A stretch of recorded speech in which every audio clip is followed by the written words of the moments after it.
What's up, guys? I'll let time get away from me in the office. But I'm here. What's left of me? Well, what do you think of our new sign? No, we didn't order that from some manufacturer. We have a very talented individual who goes by the name of Michael or Mike. Built that in his wood shop. Talented guy. I'm impressed. Even has backlights on it, but I don't have the remote in my hand where I can turn it on. But well done, sir. Well done. This is the first time y'all are getting, being able to see it. It hadn't even made its way on a video yet. Not to complain, but I am worn out. Some of you may have heard or I've mentioned that I built another engine for my track day car.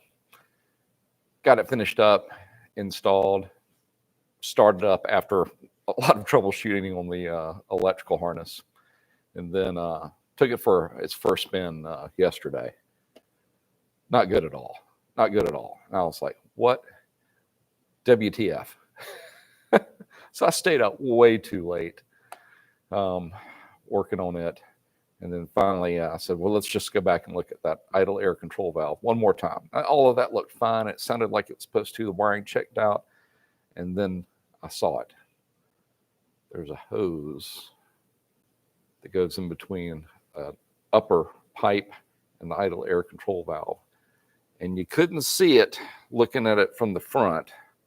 But on the back side, even with the clamp, had a split right there. And I'm feeling confident now that I went and picked up one at a local vendor, that's going to straighten it out. Because if not, I'd just give up. That car has worn me out.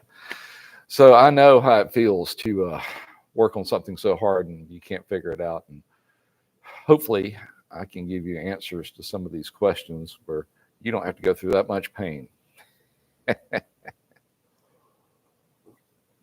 I'll let you know next week if it works out. I hope it does, because it's supposed to go in the trailer tomorrow and then head to the track tomorrow afternoon so I can break it in. All right, enough about me. Let's get around to your questions this week. All right. Chris R. had sent in a question. How's it going, Chris? It's an 04. You ought to see the pictures of this guy's machine. It looks better than it could have looked when it came off the showroom floor. Just unbelievable. He has an 04 Raptor 660. I noticed with the lower helms all the way at the front, he's got a new A-arm set up or control arm set up on his machine. I noticed with the lower helms all the way in the front of the lower A-arms, they were positioned more than a 90-degree angle from the frame.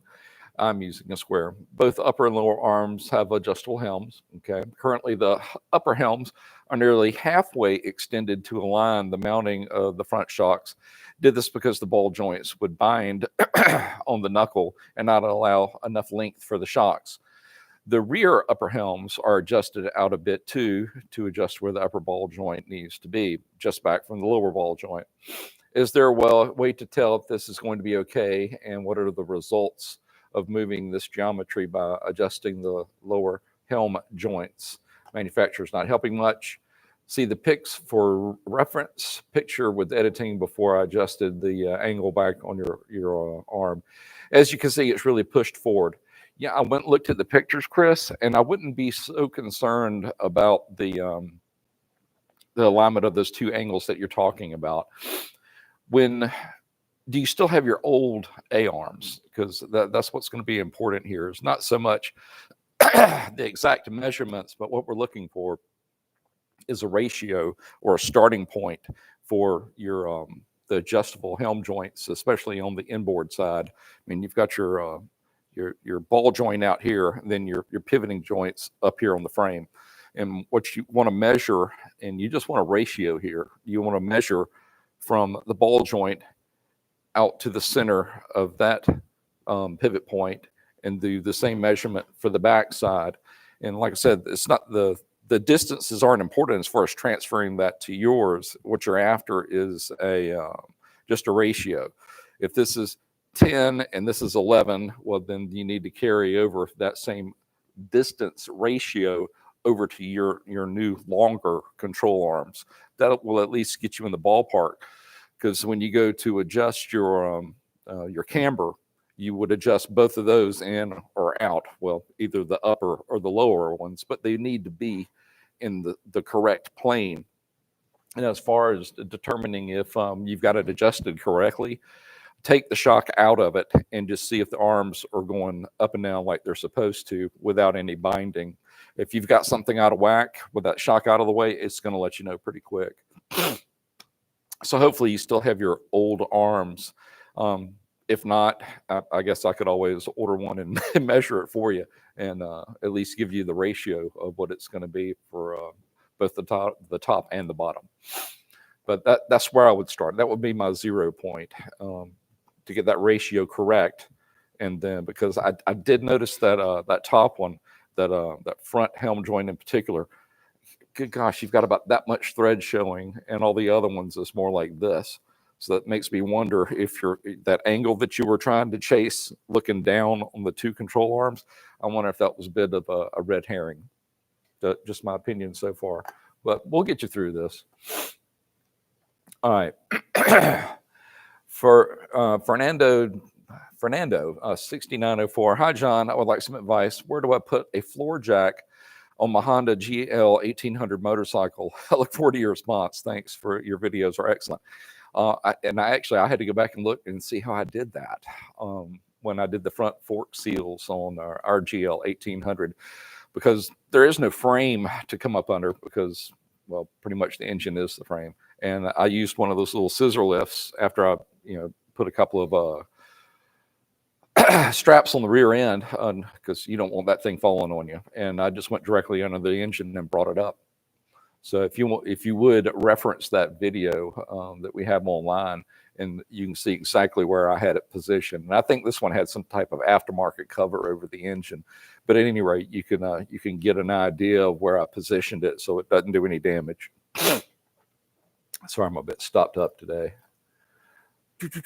Randall Fontenach, my 2003 Yamaha Kodiak 400 automatic two-wheel drive, the starter solenoid stays engaged all the time. Oops. Using my multimeter, the battery has 12.3 volts and the solenoid has 12.3 always. When I press the start, the voltage goes crazy across the solenoid. It fluctuates wildly.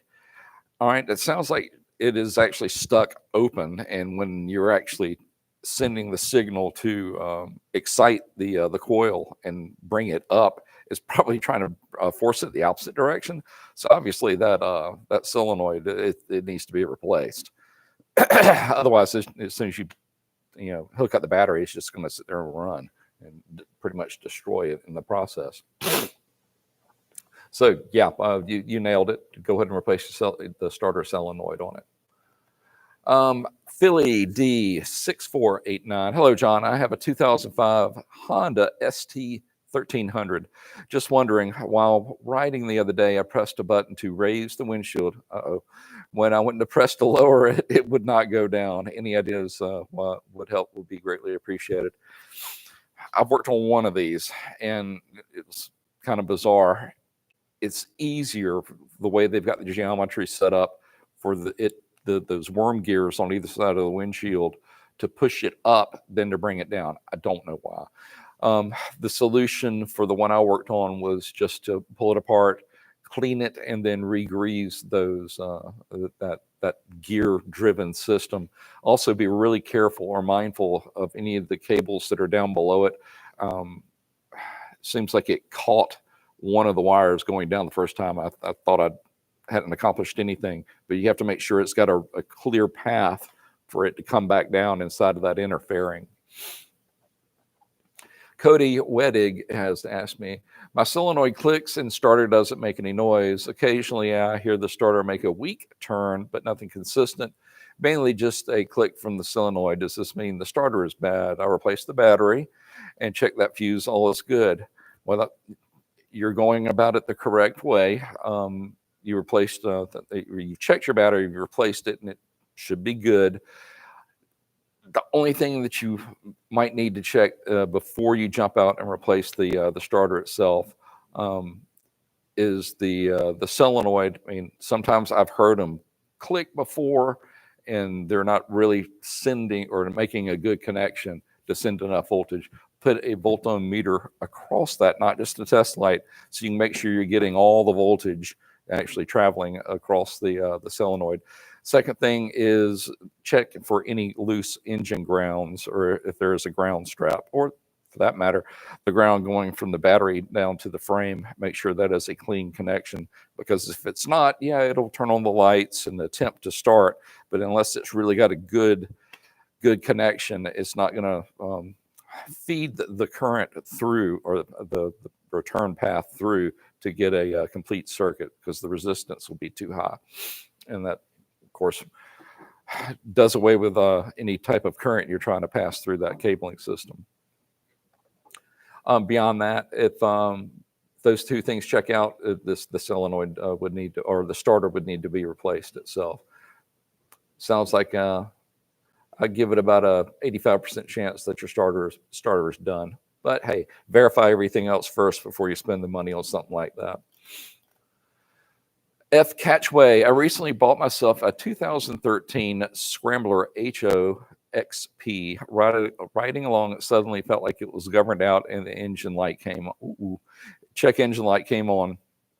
Started to sputter, and as I continued to give it throttle, it sputtered again. Had to idle at home. Fluid is good, filter is dirty.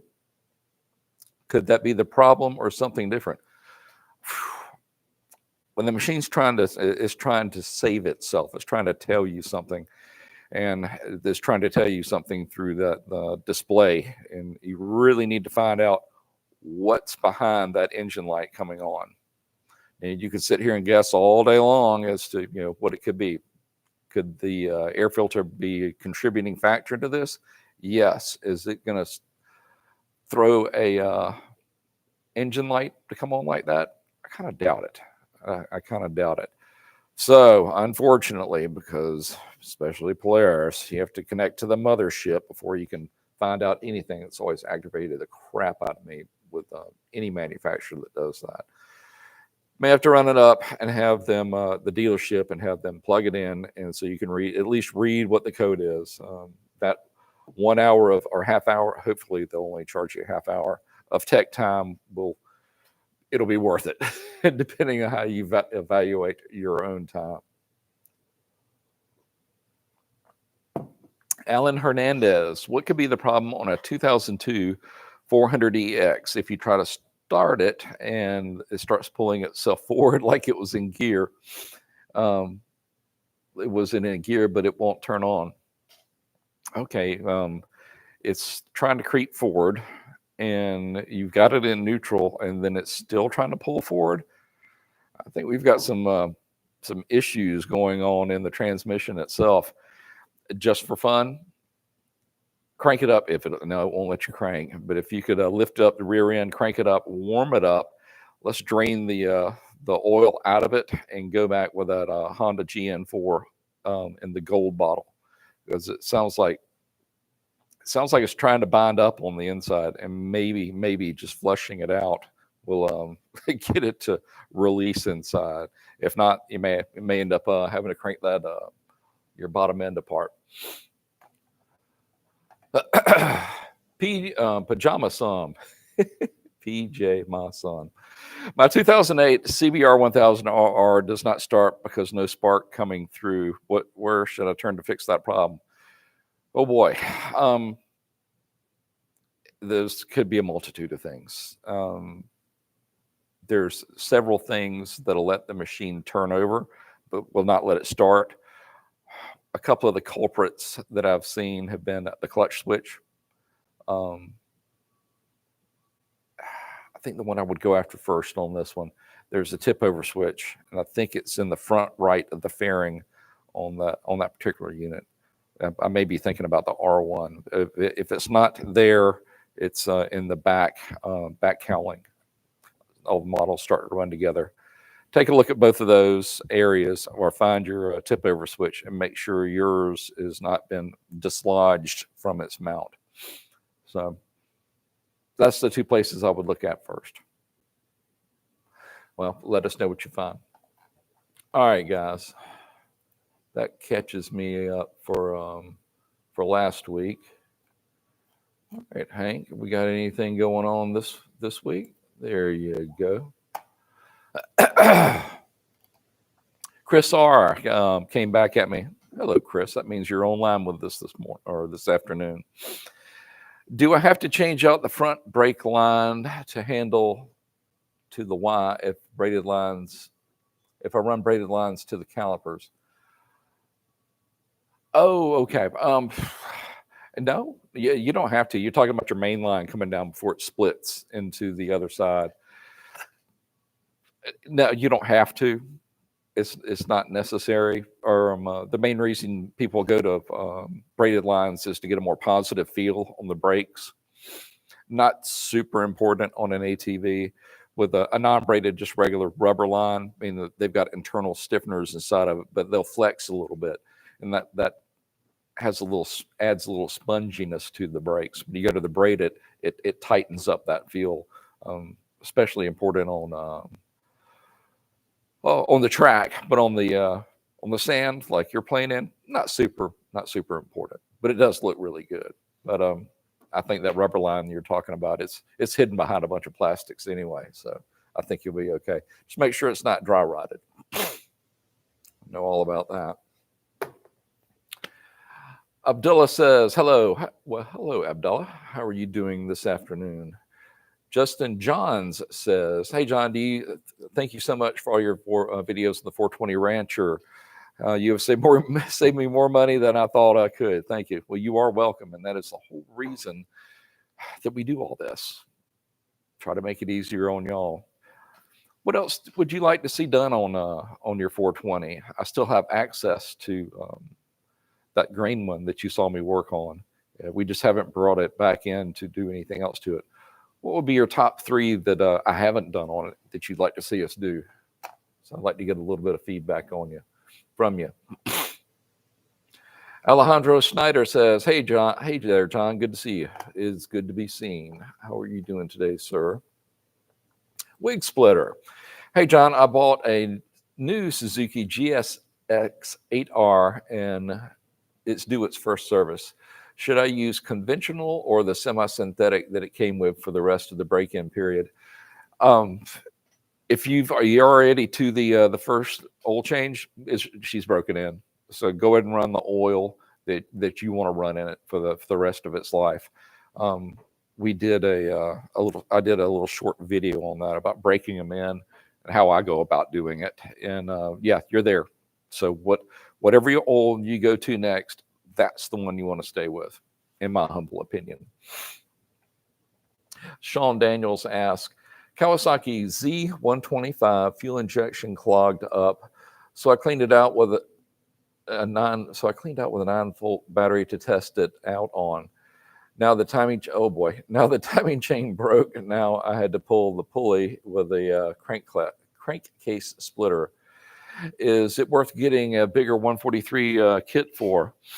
I haven't done any modification work on a Z125, but they're a direct competitor, or I imagine they went to the same design meeting as the Grom that I did, and I feel confident that there are as many hop-ups and modifications available for the Kawasaki as there are for the Groms.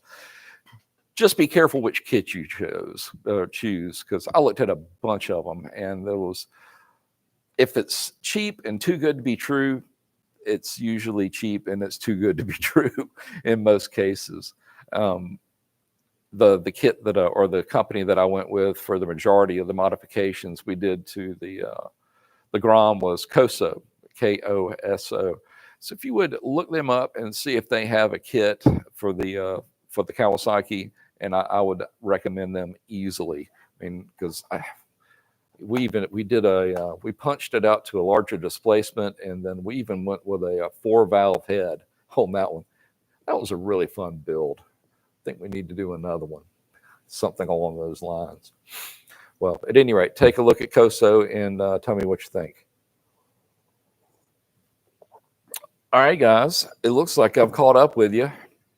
That means I can go home and see if I'm right. I'm either going to be really happy or really dejected, because regardless if the car is fixed or not, I still have to go to the racetrack on Sunday because I'm instructing somebody. So I have to be there with or without my car. I would rather be there with my car. So wish me luck. All right, guys. Just want to say thanks for showing up, asking some pretty good questions, having a little fun with us today. Well, everybody, thanks again. Everybody have a great weekend, a great week. And next week, am I going to be here? I believe so. God willing, I will be here again at 3 o'clock. Well, until then, y'all take care. Get to the right screen and see y'all later.